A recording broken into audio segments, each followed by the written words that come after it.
नमस्कार, मैं हूं प्रीति त्रिपाठी और आप देख रहे हैं सी टाइम्स। सी टाइम्स के आज हम लेकर के आए हैं एक programme the inside story. Inside story जो है सी टाइम्स ग्रुप लेकर के आया है प्रशासनिक और राजनीतिक अनियमितताओं के चलते हुए, जिसका मेन मोटो है investigation inside view with you. इसी के चलते आज हम बात करेंगे जेडीए में अनियमितताओं के चलते कुछ नियुक्तियां हुई हैं जो कि गलत तरीके से हुई हैं। तो आइए इसके बारे में हम कुछ जानकारी लेंगे एके सिंह जी से, जो कि सोशल वर्कर भी हैं। तो एके सिंह जी, हमें यह बताइए, जैसा कि हमने सुना है महेंद्र सिंह राजपूत की नियुक्ति गलत तरीके से हुई है। नमस्कार मैम। हाँ, आपने जिनका नाम लिया महेंद्र सिंह राजपूत जी का, इनकी नियुक्ति जो है वो इलीगल तरीके से हुई है जी। महेंद्र सिंह राजपूत जी की जो नियुक्ति हुई है वो 21/12/1982 के चौकीदार के पद पे हुआ था जी। और डायरेक्ट सीईओ ने इनको चौकीदार के पद पे नियुक्त किया था 90 दिन के लिए। फिर इनकी जो सेवाएं हैं हर 3 महीने में 2-3 बार बढ़ाई गई। लेकिन जो नियुक्तियां हुई इस संबंध में एक हाईकोर्ट में प्रकरण आया था मनसुख लाल सराफ वर्सेस अरुण तिवारी का। तो जी। इसमें 2015 में माननीय न्यायालय ने शासन के समस्त विभाग को निर्देश दिया था जी। कि जितने भी आपके यहाँ नियुक्तियां की गई हैं वो नियुक्तियों में जितने भी कर्मचारी हैं उन सभी नियुक्तियों की जांच की जाए। उन नियुक्तियों में विशेष करके ये उनने स्पष्ट पूरा दिशा निर्देश दिए थे कि नियुक्ति नियम थे, जी। उस विभाग की नियुक्ति नियम नहीं थे, जी। जो नियुक्तियां हुई किस आधार पे हुई हैं, कैसे हुई हैं, पूरी जो संवैधानिक उसकी प्रक्रिया है उसको का पालन किया गया है या नहीं किया गया है। उसी निर्देश को देखते हुए माननीय न्यायालय ने निर्देश दिए थे। तो उसी निर्देश के आधार पर जेडीए ने 5/12/2015 को जी। जो उस समय तत्कालीन अध्यक्ष थे डॉक्टर विनोद मिश्रा जी, उनकी अध्यक्षता में एक कमेटी बनाई थी जेडीए ने और उस कमेटी में टोटल 8 लोग थे। उस कमेटी में जांच की गई थी। तो उस जांच में लगभग आपको 8 से 10 लोगों की नियुक्तियां जो है अनियमित विधि विरुद्ध पाई गई थी। उसमें से एक ये भी थे, लेकिन इनको बचा लिया गया। जी। 13 लोगों की नियुक्तियां जांच में आई थी जो कि कम थी। 13 से ज्यादा कर्मचारी जेडीए में इनलीगल अपॉइंटमेंट है। अच्छा। लेकिन उसके बाद भी इनने जो जेडीए को लगा कि भाई जो छोटे कर्मचारी हैं उन्हीं को इन्हें बस पार्टिकुलर सेलेक्ट किया। तो ये जो नियुक्ति हुई थी, जी जी जैसा कि आपने बताया महेंद्र सिंह राजपूत के बारे में, राजपूत जी के जी बारे जी में, जी जी। तो इनकी नियुक्ति कितने दिन के लिए, कितने महीनों के लिए हुई थी? देखिए, पहली नियुक्ति जो हुई थी 3 महीने के लिए हुई थी, 90 दिन के लिए हुई थी। अच्छा। ठीक है। फिर उसके बाद उनकी 90 दिन की फिर संविदा अवधि बढ़ाई गई, फिर 90 दिन बाद फिर संविदा अवधि बढ़ाई गई और फिर उसी बीच में इनको कार्य सहायक के पद पे बोला कि कार्य सहायक मतलब आप सुपरवाइजर का काम करने लगे।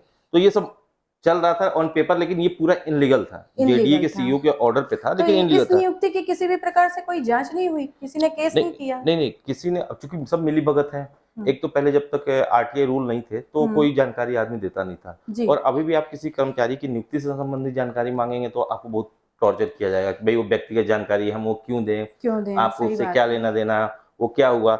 आप ये चीज को देखिए, ये 2015 में जब न्यायालय के ऑर्डर के बाद जो जांच की इन लोगों ने, उस जांच को भी इन लोगों ने गलत जांच रिपोर्ट प्रस्तुत की न्यायालय में। अच्छा। इनके द्वारा जो महेंद्र सिंह राजपूत हैं उसमें जांच कमेटी में छोटे मोटे अधिकारी नहीं थे, शहर के टॉप मोस्ट 8 तत्कालीन अधिकारी थे, जिसमें से कि धनु राजू एस अपर कलेक्टर साहब हुआ करते थे, श्रीमती सुनंदा पंचभाई अपर आयुक्त थी, एस के साधव संयुक्त संचालक नगर एवं ग्राम निवेश, आर के स्थापक अधीक्षण यंत्री मध्य प्रदेश विद्युत वितरण बोर्ड के थे, आर के तिवारी उप वन संरक्षक थे, एस के वराहा सहायक यंत्री पीएचई, डी के जैन और टी के आनंद मुख्य कार्यपालक अधिकारी जेडीए थे उस समय ये जांच की गई थी। तो उस जांच में इनने क्या दिया है कि जो महेंद्र सिंह राजपूत जी हैं, इनकी प्रथम नियुक्ति मध्य प्रदेश विकास प्राधिकरण भर्ती नियम 1980 के प्रभावशील दिनांक 1995, ठीक है।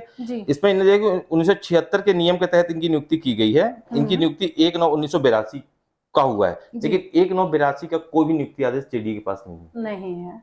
तो जब इतनी बड़ी बड़ी और टीम मैम इसमें एक चीज और देखिए आप, इसमें इनने लिखा कि इनकी नियुक्ति जो हुई है, नियुक्ति की गई थी जो वैध थी, लेकिन आपकी कार्य सहायक पे। अच्छा ठीक है, अगर हम इनके ऑर्डर को मान लेते हैं कि 1/9/1982 को कार्य सहायक के पद पे किसी को नियुक्त किया जाता है, तो उसके 3 महीने बाद उसको चपरासी पे कैसे नियुक्त कर दिया गया? फिर बिल्कुल भाई, कोई एक बड़े पोस्ट से छोटे पोस्ट पे कैसे आ गया? कैसे आ सकता है? छोटे से बड़े पे तो जा सकता है, बड़े से छोटे पे आ गया, तो ये कैसे संभव है?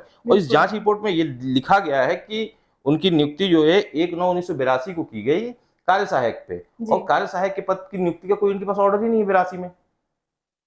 और जब 82 इतनी बड़ी टीम बैठी गई टीम तो बैठी फिर है, क्या हुआ? टीम बैठी है। और तो और देखिए, जेडीए की रिकॉर्ड में ही जेडीए का एक पत्र, उपयंत्री का पत्र है, जिसमें ये दिया गया कि महेंद्र सिंह राजपूत का जन्म तिथि 8/10/1983 है और जेडीए में नियुक्ति उनकी 22/12/1982 है। आप 82 नियुक्ति में डेट, हो गई है। आप इनकी नियुक्ति डेट देखिए। हाँ। एक जगह जेडीए खुद बता रहा है, स्थापना प्रभारी जेडीए के, जी। कि 22/12/1982 है नियुक्ति डेट। हाँ। एक जगह बता रहे हैं जेडीए की जो जांच रिपोर्ट हुई है उसमें 1/9/1982 हुई कार्य सहायक पे, जी। और यहाँ पे एक उपयंत्री के पद पे तदर्थ रूप से पदस्थ, मतलब ये उसी समय 1982 से उपयंत्री पे पदस्थ है वो।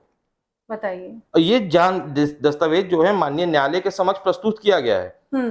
याचिका क्रमांक WP 23/068/2017 के एनेक्सर P10 में ये दस्तावेज खुद किसने, महेंद्र सिंह राजपूत ने कोर्ट में प्रस्तुत किया है। अच्छा। मतलब फॉल्स डेटा जो है खुद उन्होंने कोर्ट में प्रस्तुत किया है। अच्छा, ये जांच हुई। इसके तत्काल बाद फिर से एक बार जांच हुआ, जब इनने एक याचिका लगाया था जी। उस याचिका के बाद फिर इनने 2018 में फिर से एक जांच हुई है, जेडीए नहीं की जी। और इसमें सभी अधिकारी बदल गए, नए जो अधिकारी थे उस समय वो नए अधिकारी हैं। उन अधिकारियों के भी जांच रिपोर्ट जो है जी। वो सेम है।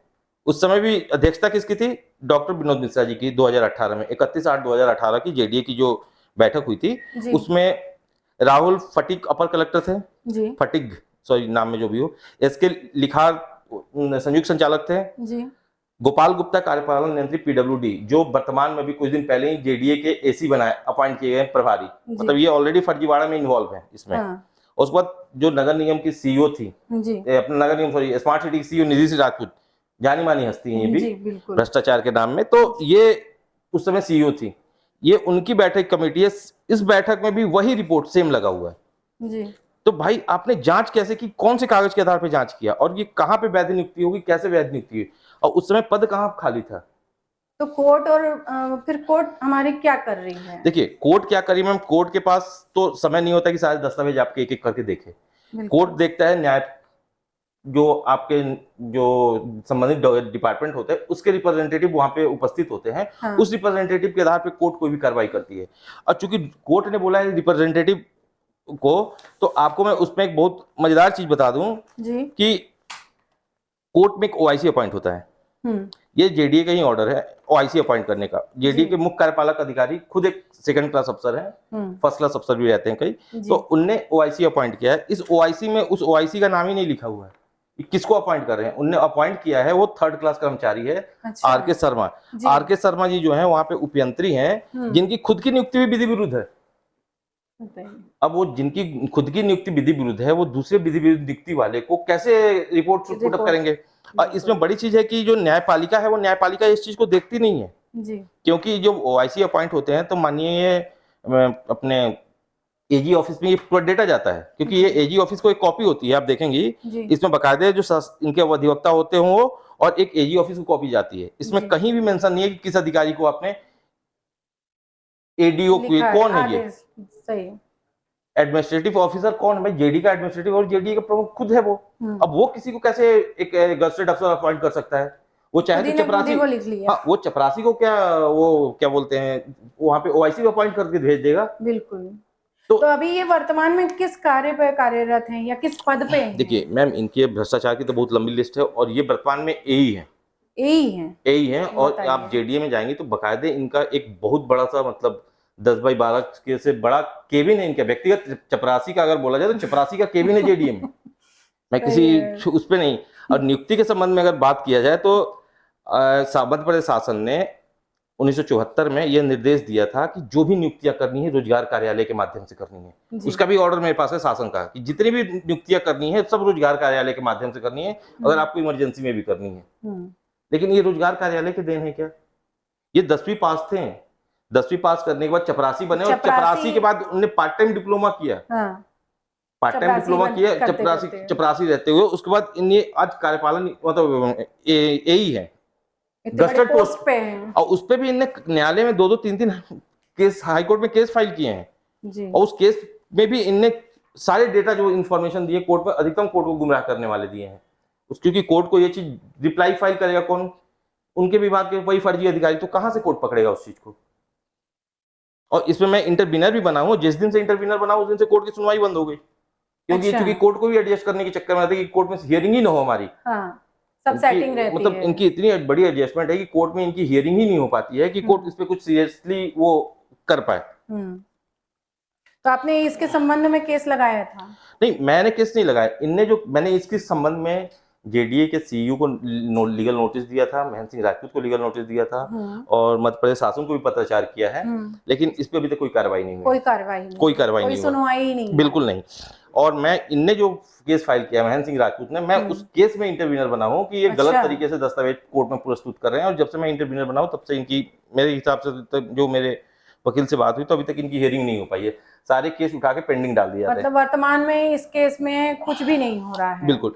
मैम, आप एक चीज और देखेंगे, जो मेरा व्यक्तिगत अनुभव है, हो सकता है गलत हो, कि जो माननीय न्यायालय में जो केसेस पेंडिंग है, वो सभी अधिकतम अधिकारी कर्मचारियों के केसेस पेंडिंग है जो फर्जी अधिकारी हैं, जो गलत तरीके से भ्रष्टाचार में लिप्त हैं, किसी न किसी कारण से लिप्त हैं, उनके केसेस ही हाईकोर्ट में पेंडिंग है, और बाकायदे स्टे के नाम पे कि ये स्टे हुआ है, और उस पर ना तो शासन उस पर एक्शन लेती है, और ना ही संबंधित विभाग उस पर कोई कार्रवाई करता है। तो हम वकील तो अच्छा कर सकते हैं। वकील मैम, शासन के वकील जब रिप्लाई फाइल नहीं करेगा, शासन ही रिप्लाई फाइल नहीं करेगा, तो कोई क्या करेगा? क्योंकि शासन के पास जो इनके कर्मचारी हैं, शासन के अधिकारी के मिलके दोनों आपस में बात करके सेटिंग करके काम कर रहे हैं पैसा खा के। मेरा तो ये है कि महेंद्र सिंह राजपूत के पास शहर में आज के डेट में करोड़ों रुपए की प्रॉपर्टी है, जहां पे आज के डेट में शहर के सबसे वीवीआईपी रहते हैं कटंगा में, वहां पे इनका निवास है। और एक चपरासी का इतना बड़ा निवास होना अपने आप में संदेह की दृष्टि से आपका जाता है। बिल्कुल जाता है, क्योंकि आप चपरासी के पद पे थे और आज आप गस्टेड ऑफिसर के पद पे हैं, इतने बड़े पोस्ट पे हैं। तो आप कितनी, मतलब आप किस आधार पे, हो रही है। और मानिए या मैम, आप ये भी देखें कि हमारे जनप्रतिनिधि कितने अच्छे हैं कि इसमें अध्यक्षता भी जनप्रतिनिधि की बोर्ड में हुई है। जो तत्कालीन जनप्रतिनिधि थे उनके बैठक में हुई है। तो आपने उस बैठक में किस आधार पर हस्ताक्षर किए, क्या दस्तावेज पुटअप किया गया था कि आपने उस हस्ताक्षर जो हमको नहीं दी जा रही है? भाई वो दस्तावेज कहाँ है? ना तो कोर्ट में आपने वो दस्तावेज पुटअप किया कि हाँ इनकी नियुक्ति, जो डेट आपने दिया वो पार्टिकुलर 1982 की, कि 21/9/1982 की इनकी नियुक्ति, कागज कहाँ है? आपने जो जांच रिपोर्ट में लिया वो कागज कहाँ है? वो कागज आपके पास नहीं है। आप एक तरफ कोर्ट में केस फाइल कर उसमें बोल रही कि 1982 से तदर्थ रूप से उपयंत्री है। भाई 1996 में तो उपयंत्री की पार्ट टाइम डिग्री किया उन्होंने, आप उनको परमिशन कैसे मिल गया? और 3-3 महीने की करके वो फिर उसको इतना आगे बढ़ा दिया, बड़े पोस्ट पे कर दिया। बड़े पोस्ट पे भाई पूरी की पूरी फॉर्जरी है। इसके साथ ही साथ एक डीएस मिश्रा थे, दिनेश शरण मिश्रा, जो जेडीए में अधीक्षण यंत्री थे जी, उनकी भी नियुक्ति जो अवैध नियुक्ति थी। उनके रिटायरमेंट के एक साल पहले तक, शायद आई थिंक 2022 में रिटायर हो गए वो, उसकी मैंने शिकायत की थी जेडीए सीईओ से, और सीएम हाउस में भी की थी, लेकिन जेडीए ने उस पर कार्रवाई की। जेडीए ने अपनी खाना पूर्ति करने के लिए उसका पत्र जो है नगरीय प्रशासन विभाग को भेज दिया कि हमने नगरीय प्रशासन पत्र को विभाग भेज दिया है, उस पर कोई कार्रवाई नहीं है। उनकी जितनी भी पैसे थे, जो भी उनके ग्रेजुएटी थी और जो भी एक्सवाइजेड पेमेंट होते, क्योंकि जेडीए में पेंशन मिलता नहीं है, उनने टोटल का टोटल 100% पैसा रिलीज कर दिया। वो फर्जी अपॉइंटमेंट को ले जिन जो कर्मचारी भाई शिकायत की गई थी, ठीक है ना भाई, आप उस पर जांच कर लेते हैं, नहीं तो हमारी भी कार्रवाई कर देते हैं हम गलत थे तो। बिल्कुल भाई आप उनको जांच भी नहीं किया, उनके 100% पेमेंट रिलीज कर दिए, दबा दिया गया, केस दबा दिया। अगर 100% पैसा रिलीज कर दिया गया, उनके एक भी रुपए आज की डेट में जेडीए में नहीं है, जहां तक हमें पता है। भाई अगर शिकायत आई थी तो शिकायत आने के बाद आप उसकी जांच करती, जांच करनी उनकी पेमेंट तो विथहोल्ड कर देती भाई, 70% ही 20% ही रोकती, 10% ही रोकती, लेकिन आपने कुछ नहीं, टोटल का टोटल क्लीन चिट देकर के उनको बाहर कर दिया। पैसे के दम पे सब कुछ हो जाता है। जबलपुर में ये पूरी तरह से संभव है कि पैसा है तो आप कुछ भी कर सकते हैं, और जो यहाँ पे जो अधिकार, पावर, बिल्कुल बिल्कुल, 3 चीज ऐसी हैं जो हर मामले को दबा देती है। तो देखा आपने किस प्रकार से सच्चाई को छुपा दी जाती है। सत्य घटनाओं पर ही आधारित है हमारा द इनसाइड स्टोरी, और इसी प्रकार से हम इसी दिन इसी समय फिर आपसे मिलेंगे एक नए टॉपिक को लेकर के। तब तक के लिए हमें विदा कीजिए। नमस्कार। नमस्कार।